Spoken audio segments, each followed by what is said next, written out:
Saudara, pekan depan Mahkamah Konstitusi segera memutus apakah syarat minimal usia Capres-Cawapres diturunkan jadi 35 atau tetap 40 tahun sesuai dengan Undang-Undang Pemilu. Kemana arah dari putusan MK? Apa dampaknya jika Mahkamah Konstitusi mengabulkan uji materi Undang-Undang Pemilu tentang batas usia Capres-Cawapres? Kita akan bahas bersama Direktur Eksekutif Indikator Politik Indonesia, Burhanuddin Muhtadi. Mas Burhan, selamat petang. Selamat petang, Livi. Kita juga akan sapa pakar hukum tata negara Bivitri Susanti. Mbak Vivit, selamat petang. Selamat petang. Mbak Vivit, jadi langsung saja, apa dampaknya kalau ini uji materinya dikabulkan? Dampak konkretnya tentu saja jadinya satu-satunya halangan yang masih ada di depan Gibran kalau menjadi cawapres akan hilang kalau misalnya itu dikabulkan oleh Mahkamah Konstitusi.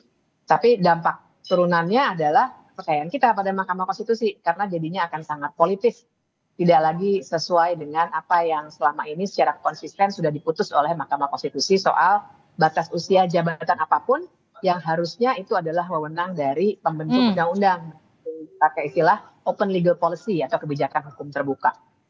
Oke, Mbak Vivit, apakah proses uji materi ini menyalahi aturan karena Pak Mahfud kan sebelumnya menyebut yang berhak mengubah itu DPR dan pemerintah? Kalau menyalahi aturan sih tidak juga ya, karena Mahkamah Konstitusi pada dasarnya bisa mengklaim wewenang mereka sendiri dalam konteks ketika sebuah perkara itu sudah diterima untuk diperiksa secara substantif. Jadi nanti yang akan harus kita periksa adalah pertimbangan hukumnya seperti apa. Tapi Pak Mahfud berbicara seperti itu dalam konteks biasanya memang yang namanya usia apapun, jabatan publik apapun itu bukan isu konstitusional. Padahal Mahkamah Konstitusi memang tugasnya hanya di wewenangnya itu hanya soal mengkonfirmasi apakah suatu isu itu konstitusional atau tidak. Nah, jadi biasanya paling tidak sudah 7 putusan, saya ada daftarnya itu 7 putusan selama ini. Kalau batas usia, mau batas usia hakim kah, batas usia gubernur dan wali kota dan seterusnya, biasanya MK akan bilang ini open legal policy jadi akan ditolak. Nah, jadi sebenarnya dalam konteks itu, tapi apakah dia melanggar hukum atau tidak, kita tidak bisa bilang begitu karena Mahkamah Konstitusi sepanjang sudah memang masuk ke wewenangnya, yaitu ada batu ujinya di konstitusi, maka dia bisa memutuskan apapun. Mbak Vivit, kalau kita lihat putusan hakim kan kalau di perpanjangan masa jabatan pimpinan KPK, gugatan Undang-Undang Ciptaker itu kan 5 dari 9 hakim itu setuju. Artinya kan hanya beda-beda tipis suara antara setuju dan nggak setuju. Anda memprediksi ini juga akan terjadi nggak Senin besok? Saya duga akan begitu.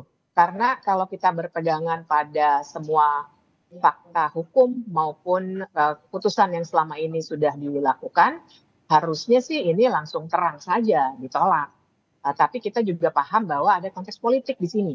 Dan ada benturan dengan Ketua Mahkamah Konstitusi yang punya hubungan keluarga dengan Gibran ya. Jadi saya kira disitulah sangat mungkin timbul perbedaan pendapat yang sangat tajam antara 9 hakim MK itu, sehingga sangat mungkin akan keluar putusan mirip seperti putusan pimpinan KPK 5-4. Ada 4 yang dissenting opinion. Pimpinan putusan yang kemudian menghasilkan beda-beda tipis tapi akhirnya kemudian dikabulkan gitu ujung-ujungnya. Mas Burhan, Anda memprediksi itu? Ya, memang gelagat ke arah sana kuat sekali. Meskipun kita harus tetap sabar menunggu sampai tanggal 16 Oktober, tetapi gelagat ini berkaitan dengan dua hal. Pertama adalah secara legal standing mereka yang mengajukan uji materi tidak dipersoalkan. Nah, kita tahu misalnya PSI dan Partai Garuda itu secara konstitusional lebih dirugikan terkait dengan presidensial threshold. Tapi justru mereka mengajukan berkaitan dengan penurunan batas usia minimum capres dan cawapres yang sebenarnya tidak terlalu berkaitan dengan dua partai ini atau pengajuan uji materi pihak lain di luar partai. Yang kedua yang saya menarik adalah kalau kita mendengar argumen Prof. Mahfud, secara substansi sebenarnya mudah ya buat para hakim MK untuk menolak karena terkait dengan Mbak Bibip tadi sampaikan, yaitu ini menjadi kewenangan pembentuk undang-undang, legal policy. Tetapi sampai berbulan-bulan disidangkan.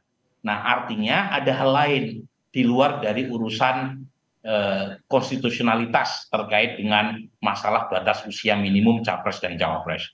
Nah, itu indikasi, Livi, bahwa kemungkinan atau gelagat uji materi dikabulkan itu besar.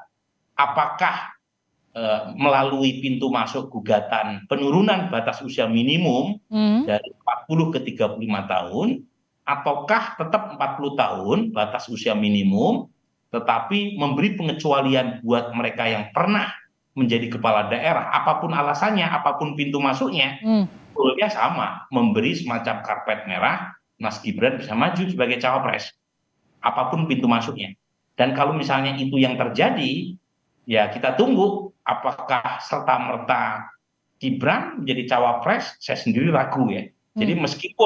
meskipun MK mengabulkan, saya punya argumen belum tentu Gibran serta-merta menjadi cawapres. Tergantung oleh dua hal.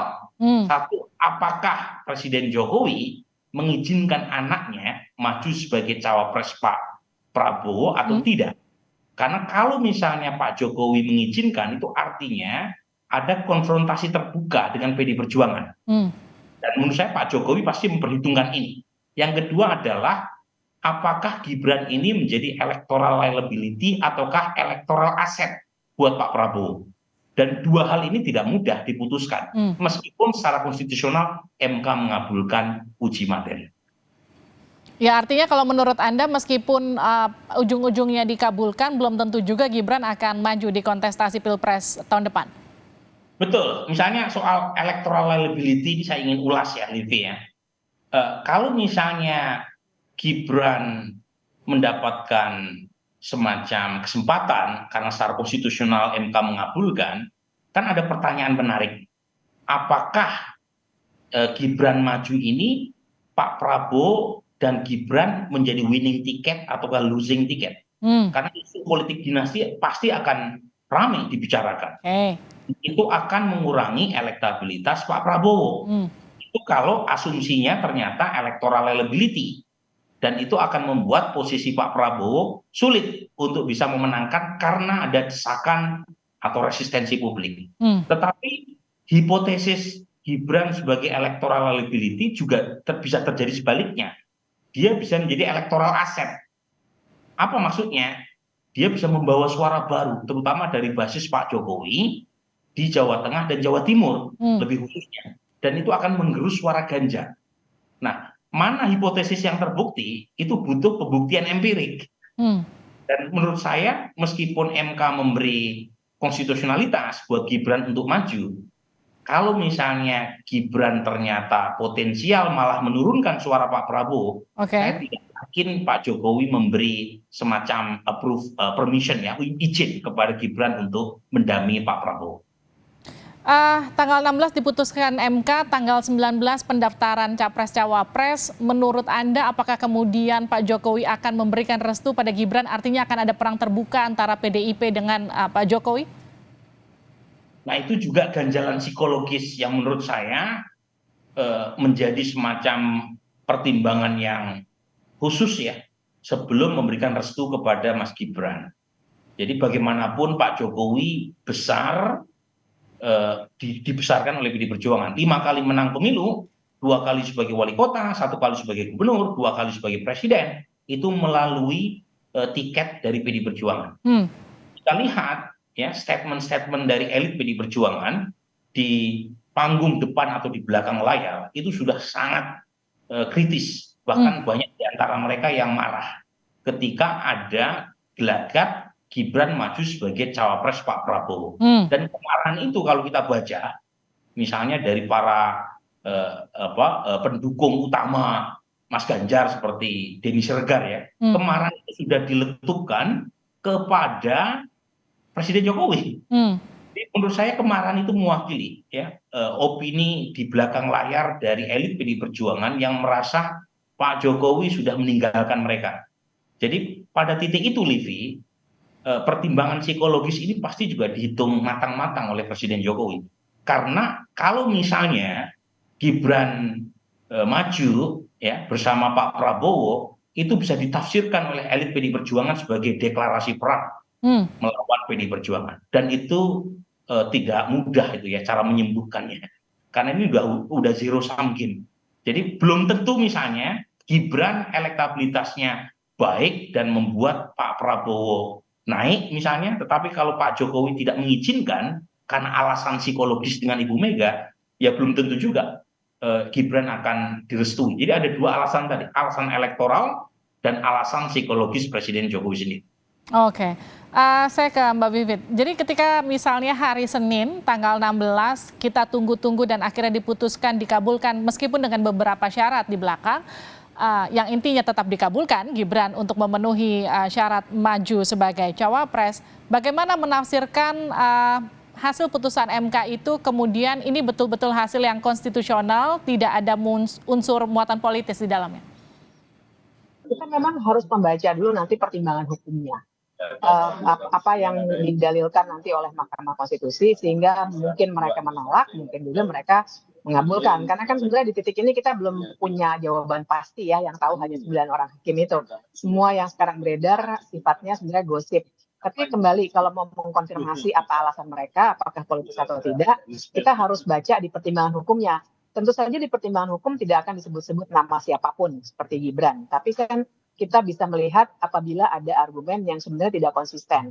Misalnya waktu putusan soal pimpinan KPK yang diperpanjang dari 4 tahun menjadi 5 tahun, itu sangat bisa dikritik tuh putusannya, karena satu tidak konsisten dan kedua juga tidak logis.